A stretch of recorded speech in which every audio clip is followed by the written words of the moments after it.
اعوذ باللہ من الشیطان الرجیم، بسم اللہ الرحمن الرحیم۔ السلام علیکم ورحمۃ اللہ وبرکاتہ۔ آج ہم اپنے تیسرے سپارے کا آغاز کریں گے۔ تلک الرسل فضلنا بعضهم علی بعض منہم من کلم اللہ ورفع بعضهم درجات وآتینا عیسی ابن مریم البینات وأیدناہ بروح القدس وَلَوْ شَاءَ اللَّهُ مَا اقْتَتَلَ الَّذِينَ مِن بَعْدِهِم مِّن بَعْدِ مَا جَاءَتْهُمُ الْبَيِّنَاتُ وَلَٰكِنِ اخْتَلَفُوا فَمِنْهُم مَّنْ آمَنَ وَمِنْهُم مَّنْ كَفَرَ وَلَوْ شَاءَ اللَّهُ مَا اقْتَتَلُوا وَلَٰكِنَّ اللَّهَ يَفْعَلُ مَا يُرِيدُ۔ یہ رسول جو ہماری طرف سے انسانوں کی ہدایت پر معمور ہوئے، ہم نے ان کو ایک دوسرے سے بڑھ چڑھ کر مرتبے عطا کیے۔ ان میں کوئی ایسا تھا جس سے خدا خود ہم کلام ہوا، کسی کو اس نے دوسری حیثیتوں سے بلند درجے دیے، اور آخر میں عیسیٰ ابن مریم کو روشن نشانیاں عطا کیں اور روح پاک سے یعنی روح القدس کے ذریعے اس کی مدد کی۔ اگر اللہ چاہتا تو ممکن نہ تھا کہ ان رسولوں کے بعد لوگ روشن نشانیاں دیکھ چکے تھے وہ آپس میں لڑتے، مگر اللہ کی مشیت یہ نہ تھی کہ وہ لوگوں کو جبراً اختلاف سے روکے۔ اس وجہ سے انہوں نے باہم اختلاف کیا، پھر کوئی ایمان لایا اور کسی نے کفر کی راہ اختیار کی۔ ہاں اللہ چاہتا تو وہ ہرگز نہ لڑتے، مگر اللہ جو چاہتا ہے کرتا ہے۔ اس کا مطلب یہ ہے کہ رسولوں کے ذریعے اللہ تعالیٰ نے اپنے بندوں کو پیغام پہنچایا اپنا۔ اللہ چاہتا تو زور زبردستی سے سب ہی اس کے قائل ہوتے، سبھی کو ماننا پڑتا، سبھی ایمان والے بن جاتے، لیکن انہوں نے آپس میں اختلاف کیا، لڑائیاں جھگڑے کی، قتل بھی کیے لوگوں کو، نیک لوگوں کو بھی مارا۔ تو اس کی وجہ یہ نہیں ہے کہ اللہ نہ کرے کہ کوئی معاذ اللہ خدا بے بس ہے یا اللہ کے پاس کوئی زور نہیں ہے، نعوذ باللہ، بلکہ بات یہ کہ یہ اللہ کی مشیت ہے۔ اللہ زبردستی جبراً کسی کو دین پر ایمان پر باندھ کے نہیں رکھتا، اس نے اختیار کی طاقت دی ہے انسان کو، اور اس میں آزمائش ہے، اس میں بندے کا امتحان ہے کہ وہ اللہ تعالیٰ کے بنائے ہوئے قوانین کی پابندی کرتا ہے یا نہیں، رسولوں کی بات مانتا ہے یا نہیں۔ اسی لیے پھر جزا و سزا کے دن اس کے اعمال کے مطابق اس کا فیصلہ کیا جائے گا۔ آگے آیت نمبر 255، بہت مشہور آیت، آیت الکرسی۔ حدیث میں آتا ہے کہ ہر چیز کی ایک کوہان ہوتی ہے، اور قرآن کی کوہان البقرہ ہے، اور اس میں ایک آیت قرآن کی سب آیتوں کی سردار ہے، اور وہ آیت الکرسی ہے۔ ایک اور حدیث میں ذکر آتا ہے، رات کو سونے سے قبل آیت الکرسی پڑھ لیا کر، اللہ کی طرف سے ایک فرشتہ تیرا نگہبان ہوگا، اور صبح تک شیطان تیرے پاس نہیں آئے گا۔ شیطان نے یہ بات ابو منذر یعنی ابی بن کعب سے کہی۔ تو آیت الکرسی بنیادی طور پر اگر غور کریں تو یہ اللہ سبحانہ وتعالیٰ کا ایک تعارف ہے۔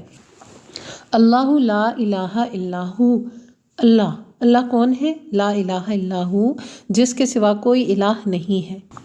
اب یہ پہلا تعارف ہو گیا جی کہ اس آیت کے اندر اللہ کے بارے میں پہلی بات یہ بتا دی گئی کہ اللہ وہ ذات ہے جس کے سوا کوئی اور الہ نہیں ہے۔ اب اس میں اللہ کے مقابل کوئی نہیں آ سکتا، کوئی بت، کوئی اگر ایک بت اپنے آپ کو خدا کہہ رہا ہے تو اس جیسے ہزاروں بت اور بھی ہیں۔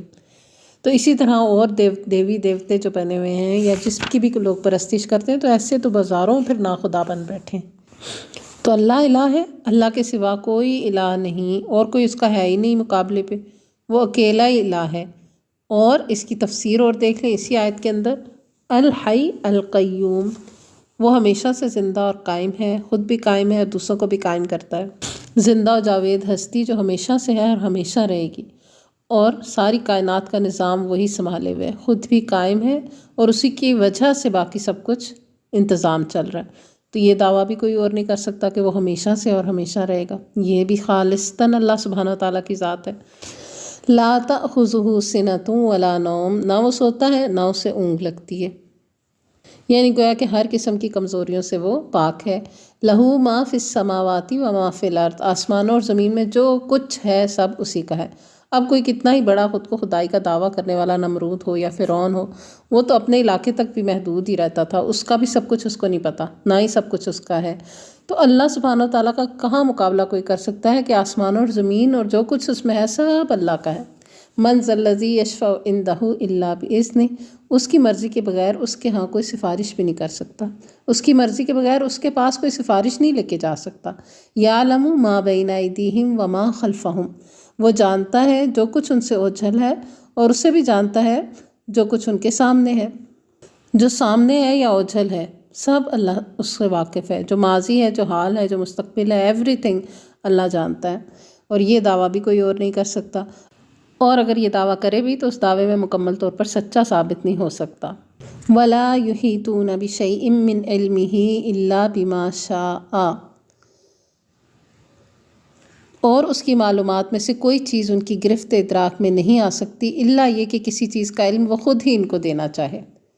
یعنی سارے علم کا منبع و مخرج اللہ سبحانہ وتعالیٰ کی ذات ہے، اس میں سے جتنا جس کے لیے چاہتا ہے وہ کھول دیتا ہے، تو علم کا مالک بھی وہ خود ہی ہے۔ وسع کرسیہ السماوات والارض، اس کی حکومت آسمان و زمین پر چھائی ہوئی ہے، اس کی کرسی آسمان اور زمین کی وسعت کو گھیرے ہوئے ہے۔ ولا یعودہ حفظہما، اور اس کو ان کی حفاظت، ان کی نگہبانی کوئی تھکاتی نہیں ہے۔ وہو العلی العظیم، اور وہ بہت بلند، سب سے بلند اور سب سے بڑھ کر عظمت والا ہے۔ تو یہ آیت الکرسی ہے بنیادی طور پر، جس میں اللہ سبحانہ وتعالیٰ کا تعارف ہے، ایک شان ہے، ایک جلالت اللہ کی نظر آتی ہے، اور اس کی اگلی جو آیات ہیں اس میں مثالوں کے ذریعے پھر انہی باتوں کو واضح کر دیا گیا ہے۔ جیسے آیت نمبر 258 میں الم تر الی الذی حاج ابراہیم علیہ السلام اور نمرود کا واقعہ ہے، جس میں نمرود بڑی خدائی کے دعوے تو کر رہا، لیکن اس کو حضرت ابراہیم نے ایک چیلنج دیا کہ مشرق کے بجائے مغرب سے سورج نکالو، تو وہ خود ہی سٹ پٹا گیا، کیونکہ اسے پتہ تھا کہ یہ وہ نہیں کر سکتا۔ تو یہاں پر پتہ چل جاتا ہے کہ بھئی یہ تو آسمان اور زمین کی ساری ملکیت جس کی ہے وہ اللہ ہی ہے، تو نمرود چاہے وہ منہ سے اپنے آپ کو خدا کہے، پر وہ کہنے سے خدا بن نہیں جائے گا۔ پھر آگے انفاق فی سبیل اللہ کا ذکر آ جاتا ہے آیت نمبر 262 پہ۔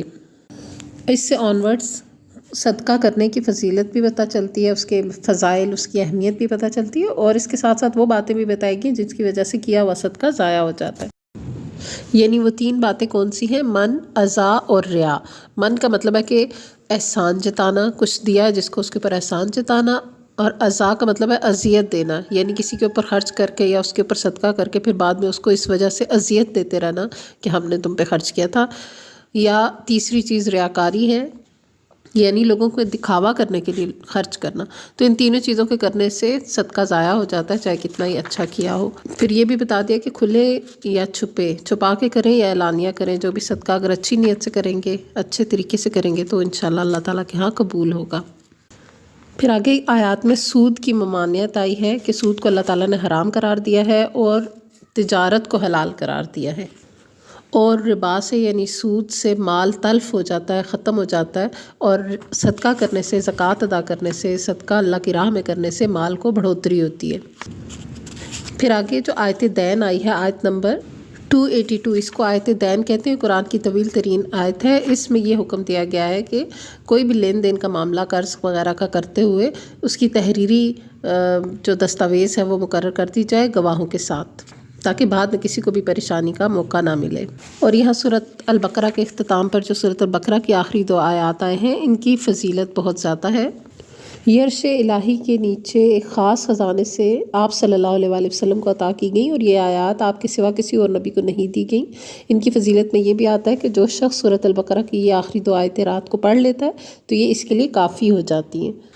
ایک دفعہ ہم ان کو پڑھ لیتے ہیں۔ آمن الرسول بما انزل الیہ من ربہ والمؤمنون کل آمن باللہ وملائکتہ وکتبہ ورسلہ لا نفرق بین احد من رسلہ وقالوا سمعنا واطعنا غفرانک ربنا والیک المصیر لا یکلف اللہ نفسا الا وسعها لها ما کسبت وعلیہا ما اکتسبت ربنا لا تؤاخذنا ان نسینا او اخطأنا ربنا ولا تحمل علینا اسرا کما حملته علی الذین من قبلنا ربنا ولا تحملنا ما لا طاقة لنا به واعف عنا واغفر لنا وارحمنا انت مولانا فانصرنا علی القوم الکافرین آمین۔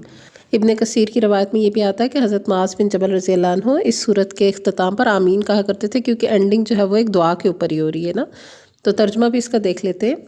رسول اس ہدایت پر ایمان لایا ہے جو اس کے رب کی طرف سے اس پر نازل ہوئی ہے، اور جو لوگ اس رسول کے ماننے والے ہیں انہوں نے بھی اس ہدایت کو دل سے تسلیم کر لیا ہے۔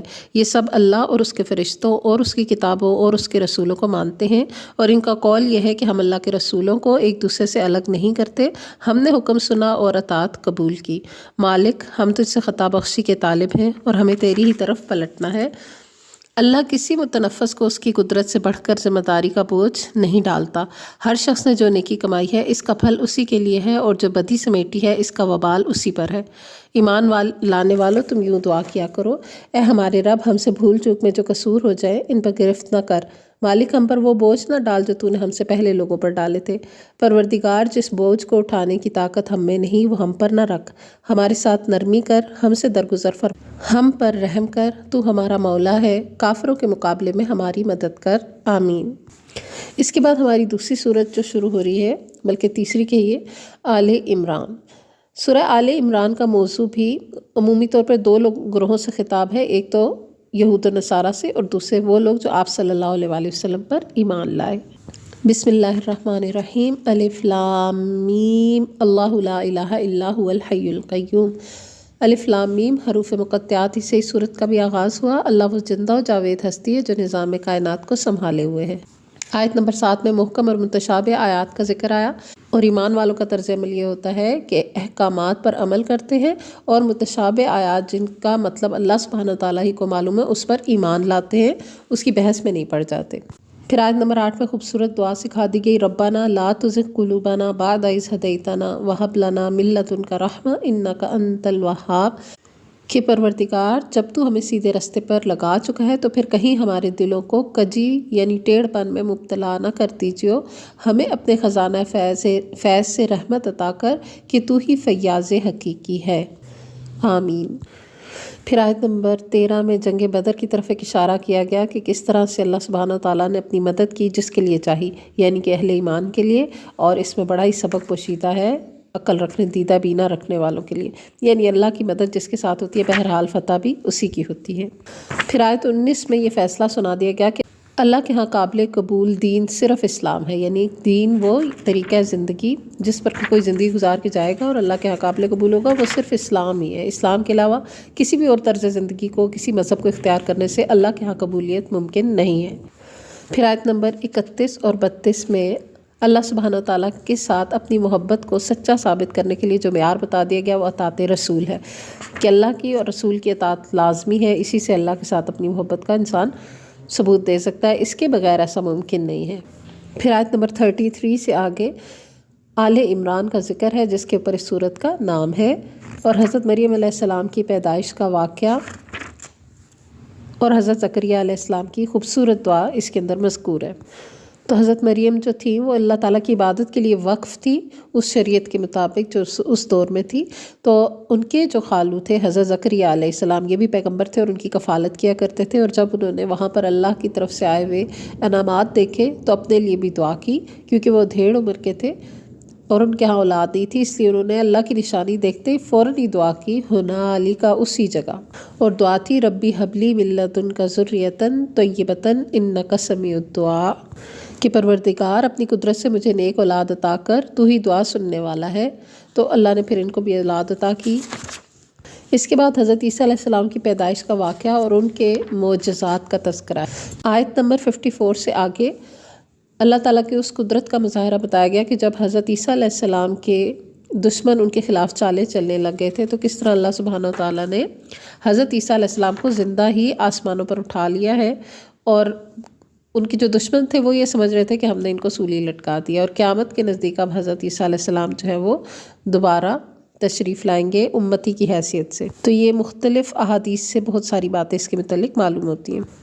پھر آیت نمبر 61 آیت مباہلہ، اس کی معنی ایک دوسرے پر بد دعا یا لعنت کرنا، اور ہوا یہ تھا، اس کا جو پس منظر ہے وہ یہ ہے کہ 9 ہجری میں نجران سے عیسائیوں کا ایک وفد نبی صلی اللہ علیہ وآلہ وسلم کی خدمت میں آیا، اور حضرت عیسیٰ علیہ السلام کے بارے میں جو غلو آمیز عقائد رکھتے تھے اس پر بحث مباحثہ کرنے لگا۔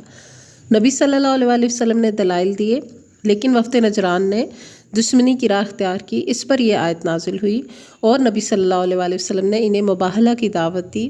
حضرت علی، حضرت فاطمہ اور حضرت حسن اور حسین رضی اللہ عنہم اجمعین کو ساتھ لیا اور عیسائیوں سے کہا کہ بھی اپنے اہل و عیال کو بلا لو اور پھر مل کر جھوٹے پر لعنت کی بد دعا کریں۔ عیسائیوں نے باہم مشورہ کے بعد مباہلہ کرنے سے گریز کیا اور پیشکش کی کہ آپ ہم سے جو چاہتے ہیں ہم دینے کے لیے تیار ہیں۔ چنانچہ ان پر جزیہ مقرر فرما دیا گیا، جس کی وصولی کے لیے آپ صلی اللہ علیہ وسلم نے حضرت ابو عبیدہ بن جراح رضی اللہ عنہ کو، جنہیں آپ صلی اللہ علیہ وسلم نے امین امت کا خطاب عنایت فرمایا تھا، ان کے ساتھ بھیجا۔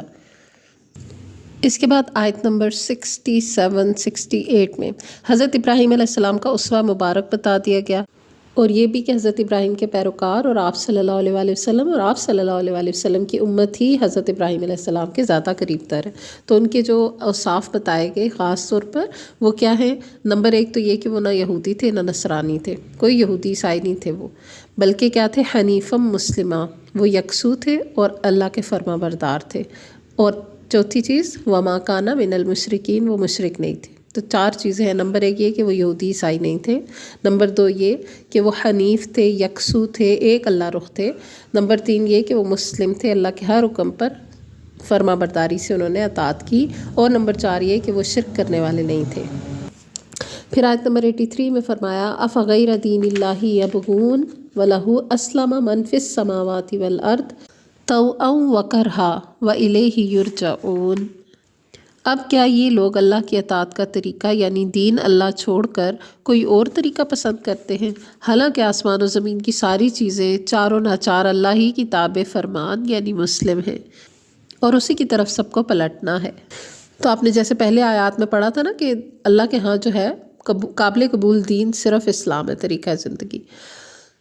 تو اب یہاں پر بتا دیا گیا کہ اس کے علاوہ اگر کوئی اور طریقہ زندگی چاہتا ہے، کوئی اور دین پسند کرتا ہے، کیا یہ کسی اور دین پر چلنا چاہتے ہیں؟ تو یہ سوال ذرا ہم سارے کریں۔ کچھ پورشن ہمیں عیسائیوں والا، کچھ ہندوؤں والا، کچھ یہودیوں والا چاہیے، یا پورا اللہ کا دین ہی ہمیں پسند ہے؟ تو اگر پسند کر بھی لیں کسی اور چیز کو تو یہ یاد رکھیں کہ چاروں ناچار، چاہے نہ چاہے، سب کو اللہ کا فرما بردار ہونا ہی پڑتا ہے۔